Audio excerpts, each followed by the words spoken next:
What is up, everybody? Welcome back to another episode of Retro Hoop Collectibles. I was gonna try to watch the rest of this Cardinals Browns game, but they're just getting smoked. So I figured I'd do this video that I've been meaning to do. I recently did the video with Ken Golden where he was going over his PSA returns along with BGS returns.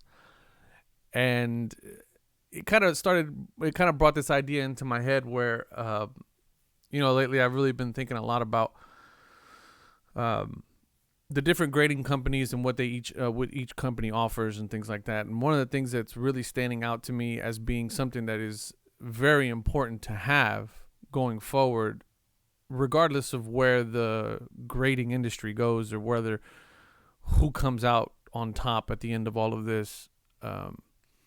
It's becoming more and more apparent, especially with the inconsistencies that some of these grading companies have had over the last 18 months, is the need to have subgrades. Subgrades, in my opinion, is probably one of the most important things that a company that's grading cards needs to have. We've recently seen a lot of companies come out over the last, like I said, 18 months. The PGX, RCG, I think it's called, TGT, HGA, all these new companies that are coming out. It's almost a given that they have to have subgrades. And the reason why this is so important, and the reason why I've been thinking a lot about it lately, and more importantly, that thought was kind of further compounded by the hilarious reaction that Ken Golden gave to his blind PSA and BGS reveals, was if you really pay attention to that video, aside from the comedic value that it provided, it also provided a little bit of a glimpse into what we all go through when we get our cards back. But more importantly, it also provided a pretty clear difference between the reactions that we give whenever we get these cards back. Ken in that video got a PSA 7 and a PSA 6, along with a PSA 8, a BGS 8 and a BGS 9. And if you notice, whenever he went through his reactions, the BGS 9 initially was like, oh, okay, I see what it got there. He was able to look at the subgrades and say, okay, all right, I can kind of see where that. And then when he got the BGS 8, it hurt his feelings, but he was kind of looking at the subgrades and was like, all right, I could, he's got his BGS card and he's like, all right, yeah, I could see, all right. It's almost like the subgrades were an explanation of sorts to the insight of the grader. And he was able to at least go, okay, well, it was the surface that got me, or it was the corner that got me, or, and then start to hone in on the card itself, on that particular aspect of the grade. I have a BGS card that was just laying here on accident. This wasn't planned, but, for that same matter, HGA does the same thing, right? I mean, I know that it was edges that did me in on this card. It was the edges that got the lowest grade. It got the 8.5 on the edges, and then I got a 9 on everything else, so it got me an overall 9. Now, this was a very old, not a very old card. It was relatively old card, so I wasn't really expecting a high grade. However, I understood the grade. Okay. When a company like PSA, or even SGC for that matter, and you guys all know that SGC is my favorite company to submit my cards to, when they just hand you a grade, just a regular old grade, you really don't have any insight. You're left to speculate, and you're left to wonder and think, where did you go wrong? Where could I have gone wrong? What happened?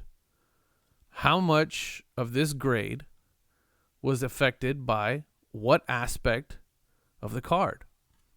Now, in this particular card here, I picked this up, PSA 8, relatively cheap.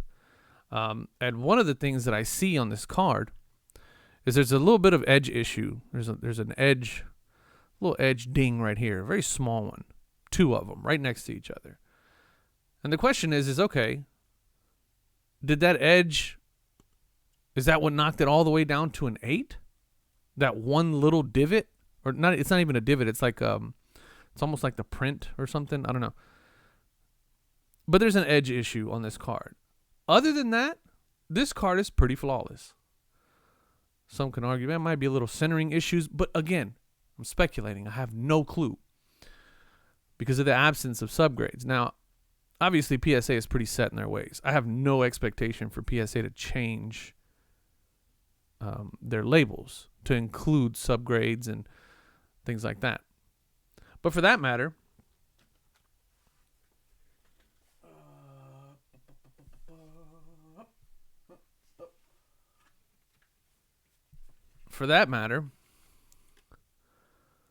I have an SGC. It was an SGC 8.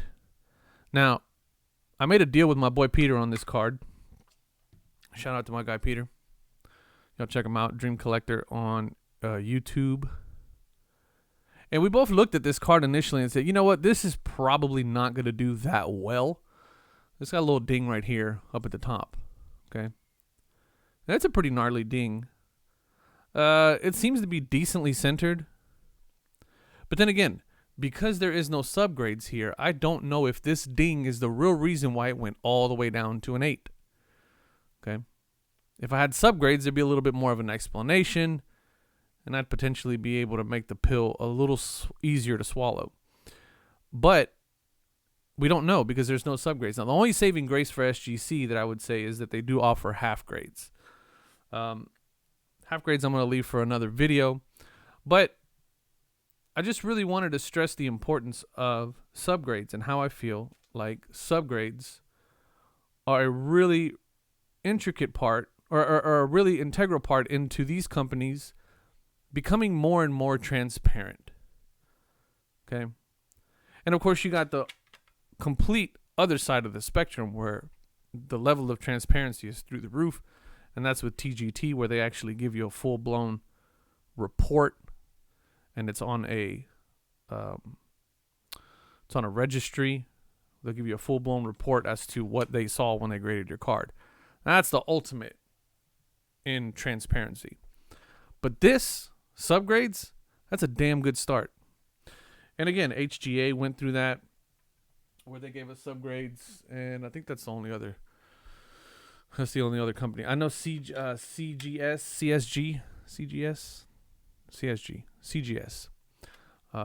They also offer subgrades, but it's an extra cost. You have to pay for that. You got to pay for the subgrade, which I think is a little weird. I don't know why they're charging extra for subgrades.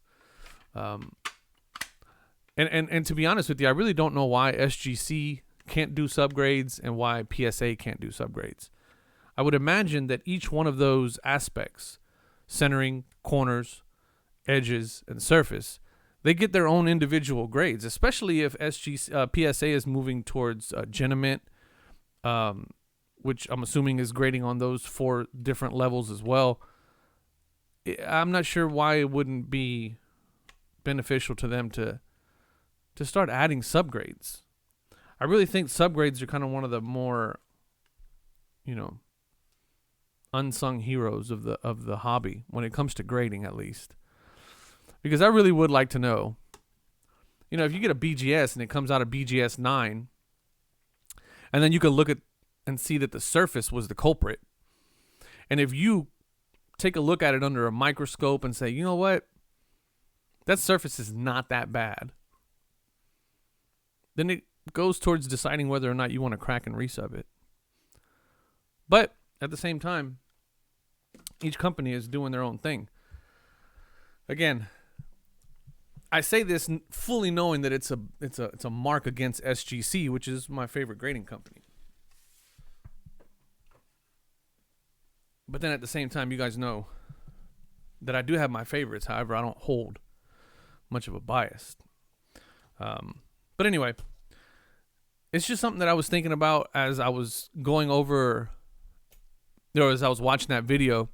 And I went back and I watched it again, and I noticed that Ken's reactions were a little bit different to the BGS cards. And I just came to the conclusion that a lot of that had to do with the fact that at least the subgrades offered some kind of explanation as to why. And if I'm not mistaken, The subgrade that killed him was surface on both of those cards, which we all know, or as you guys knew. I didn't know because I don't know baseball cards, but as you guys know, and as you guys informed me in the comments, those cards are notoriously hard to keep in good condition when it comes to the surface. So, again, it just becomes a little bit more transparent, and it offers a little bit more transparency, and then ultimately that garners a little more trust in the company, and it also holds the companies accountable a little bit more when it comes to the way that they grade your cards. So, again, just my thoughts on that. I really feel that subgrades are something that I wish every company would really move towards using and towards offering, even if it's just in, let's say that they don't, let's say that PSA doesn't put them on the actual card. But what if they do it in the pop report when you look up the card? Maybe the overall score doesn't have to include, you don't have to include each subgrade here, but, you can look up this PSA number, go onto the PSA website, and then see the individual subgrades. I mean, I would imagine that'd be something that can be easily done. Same thing with SGC. But again, SGC has subgrades, or not subgrades, half grades, and then they also offer a pristine, a pristine level grade, which kind of sets it above. So does BGS with the black labels. So anyway, I it's something that I've kind of touched on here and there in other videos very briefly, but I really wanted to kind of drive the point home that companies that offer subgrades offer a higher level of transparency when it comes to explaining why the grade is what the grade is. And I'm curious if any of you would, if all things considered, all other things considered, and let's say that everything was even in terms of value and resale value and the timing and, lead times and all that stuff were the same, how much of a factor would subgrades be for you? I don't know. Might be big, but it's not enough to sway me away from SGC, because I think that, that half grades and the ultimate pristine level 10s helps a lot for me. But anyway, let me know what you guys' opinion is. Again, this is something that I just wanted to really harp on and do an entire video just on subgrades. What are your thoughts? Do subgrades matter to you? Do they not matter to you? If they do you use them as a way to look at potential crack and resub candidates? I know some folks do that when it comes to taking BGS ones and trying to send them to PSA. I know that was a viable solution for some of y'all that were investing. So anyway, let me know what you think down in the comments. I appreciate y'all watching as always. If you like this kind of stuff, hit the subscribe button, hit the like button. Also check me out on Instagram at Retro Hoop Breaks, and check out Collect 3D Prints that makes all these cases here for your displays. And we'll catch you guys on the next video. Love y'all. Peace.